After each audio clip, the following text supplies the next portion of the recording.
Hey, what's up, everybody? Happy last day of the year, and welcome back to Becoming a Better Investor in 2024. January of this year, we started this journey to become a better investor. I should say I started this journey to become a better investor by reading Bill Ackman's 11 recommended books that he gives to analysts to, kind of have a basis of investing knowledge before going to work at his fund, or at least how the story goes in the book Confidence Came About Him that is actually on the list. So we have made it through 6 of the 11 books. I am working on the 7th, Security Analysis now. And it's been a really great year. I've learned an absolute ton. These books have given me a really strong foundational kind of investing knowledge to build upon on next year. Obviously, we're not finished, so the series is about to becoming a better investor in 2025 as we continue on to finish all of the books. And then I've already added some onto the list that aren't on Bill Ackman's list, but that have come up in the reading. So we have more books coming at the end of 2025 after we finish this list. So lots of more investing content in 2025. But this episode is mainly going to be about the 5 biggest lessons I've learned through reading, 5 biggest call-outs, 5 biggest things that I've taken away so far. And it's not everything by any means, but it's just, kind of a start. So number one, most important lesson, I think, that any of these books can teach you is Ben Graham's concept of Mr. Market. This is so fundamental to the temperament you need to be a great investor, is this understanding of how markets kind of are actually operating in all these price swings that happen every single day. And basically, it's a very simple concept. So think of it as you own a farm and you have a neighbor who's willing to offer you a price to buy your farm every single day. Sometimes that neighbor is euphorically high and offering you $1 million for your farm. Sometimes he is pessimistically low and will only offer you $200,000 for your farm. Your farm, in your estimation, is worth, $500,000 always. That's the value. That's the income that it produces. That's the value for it. And so it basically is teaching you that the market, whether the pendulum swings up or down based on a variety of different factors, value is the actual value of the price or of your farm. So when pessimistically low, that's when you want to be buying. So if you're buying $500,000 for $200,000, that's buying $1 for 50 cents is the concept. And when your neighbor is offering $1 million, that's when you need to be selling. So that's kind of the concept of Mr. Market. I just think it's a phenomenal way to think about it, and it helps you keep a steady mind when you're looking to buy companies, because stocks are companies. You should approach it as if you are buying a company and you know what that value of that company is. So that's number one. Number two, from Peter Lynch, the first book we read, and I think it's probably the most applicable to the amateur investor, someone who is not professionally investing in stocks, but doing it for their own wealth appreciation, trying to, maybe have fun, whatever you're doing with your stocks. It is invest in what you know. So make sure that you have a fundamental understanding of the companies that you are buying. Make sure it's something that you can understand the business of. Either you have experience with it or you just are able to do the research to follow up with it so that you understand how these companies make money.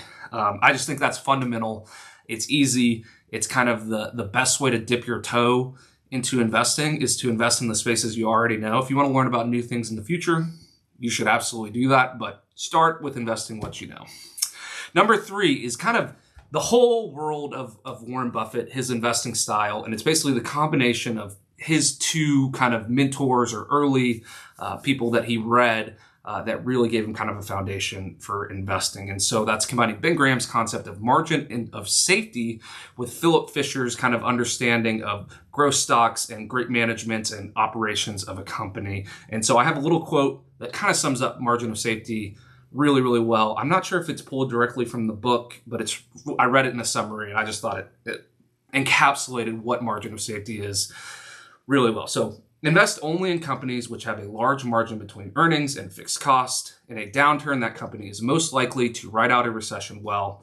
Applying this concept to a stock, buy shares only in a company for which the share price is below its intrinsic value as determined by assets, earnings, dividends, and future prospects. So that's basically saying your goal should be to buy companies below their intrinsic value, so what their actual value is. So it's that Mr. Market concept, worded a little bit differently.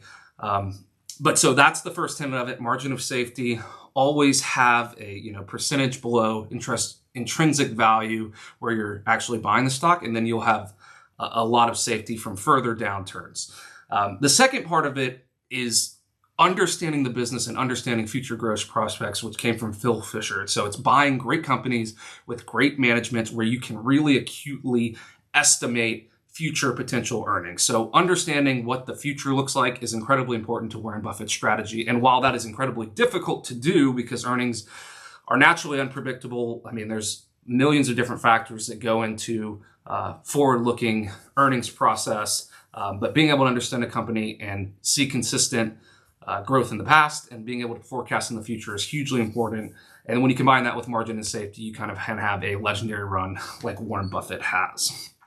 Number 4 on the list. So this is kind of just the whole book, Quality of Earnings. I am still not an expert on a lot of these concepts, but the essential takeaway is that earnings are not always what they seem. Just because a company reports something does not mean that that number is the pure, whole, honest truth. It may be GAAP acceptable. It may be the exact way they're not committing fraud or anything, but that number could mean different things with the varying things that go into that number. So it's really taking a strong look at accounting and understanding where numbers come from. So don't just trust what company's management says. Do the research, dig a little deeper, and go past the initial numbers, I guess, is the big takeaway from that. And Quality of Earnings will probably be another book that I reread just because the content was so valuable and it's just not necessarily my strong suit as of yet, understanding all those things. Number 5 came from You Can Be a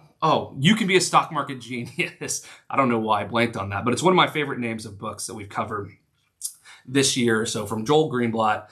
And it's that special situations many times are misunderstood and can provide value opportunities, but it takes the additional research and additional steps to understand those special opportunities that can really provide the outsized value. So not all spinoffs are going to be valuable. Not all warrants and things like that are going to be valuable. So it's special situations can give you kind of a start, but you need to do the additional research to figure out which ones are actually going to provide outsized value. So those are my 5 biggest learnings from the year. I think it's been a phenomenal year of learning. I'm very excited to keep this trend going, and I'm excited for what 2025 has to offer. Like I said, we have quite a few more books already added to the list. I'm going to read Phil Fisher's Common Stocks, Common Stocks and whatever. Also going to read Poor Charlie's Almanac, that's on the list. And there's a few others that, came across in the reading. So long-winded, but that is my learnings from becoming a better investor in 2024. Happy New Year, everyone, and look forward to seeing y'all back here on LinkedIn in 2025. If you like what you see, please drop me a follow, subscribe, like this, share with friends. That would be great. And as always, I'm rocking Marinas and Martinis, so you can go check us out on our website. So have a new year. Happy New Year.